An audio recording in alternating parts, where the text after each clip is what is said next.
I went to the Air Force Academy, went to the Army, I went to places, but there was no need for it at those days. People weren't interested. And only later on here, when the interest started and people ask about it, people want to know about it. I don't know why is that. Maybe it's a subconscious thing that people don't feel safe. Not consciously, it's a subconscious thing that things are not going right. And not just now, it's for the last 5 or 10 years almost. That we are heading in the wrong direction, and they just want to know that the signs somehow. They get interested. George, I'm surprised that you say that the United States didn't know what was going on in the camps. The United States soldiers, those who are liberating the groups. Because I know that there are many influential politicians and businessmen who knew exactly what was going on in the camps. That is and correct. they kept the information from the populace. And they was quiet, silent. Yes. Yes. Yes. Roosevelt It's a shame. himself. It's a shame. Roosevelt. Well, Jews believe in Roosevelt right now. They vote for him. They don't know he's dead.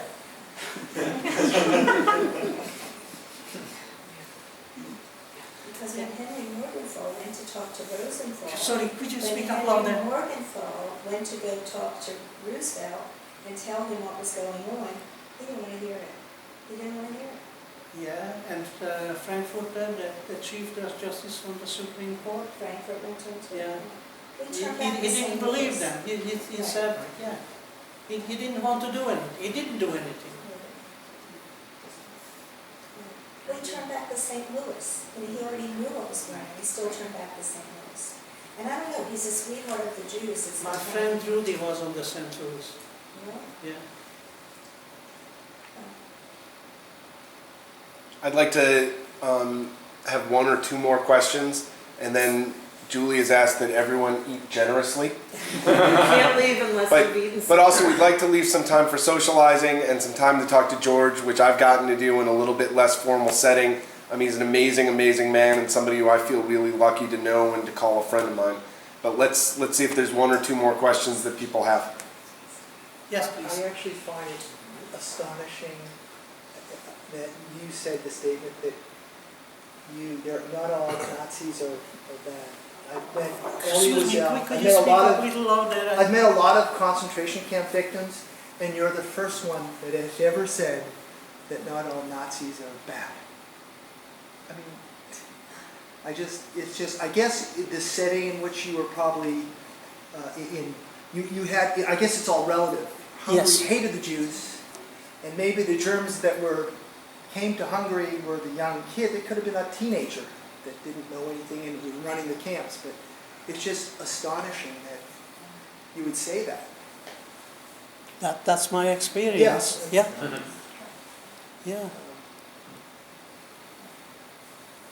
1 more question, if there is one. Otherwise, George, thank you so much for being so generous.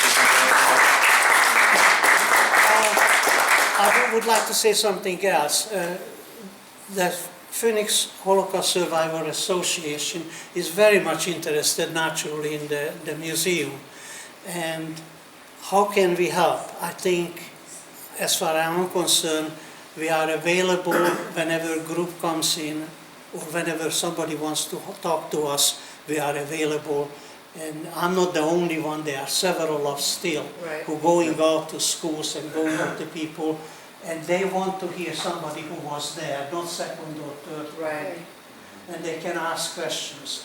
And when I talk to the children, I says, please ask the nasty questions. I heard that Holocaust never happened, or all those things. Please ask, let's talk about it. Whatever is on mind, every question is okay. I've been to a lot of those. I've been to one with you. I've been to a number with other survivors, and really to watch the reaction A, you can hear a pin drop. If you've never gotten to see this occur in a classroom, A, you can hear a pin drop. Even the rowdiest students are quiet.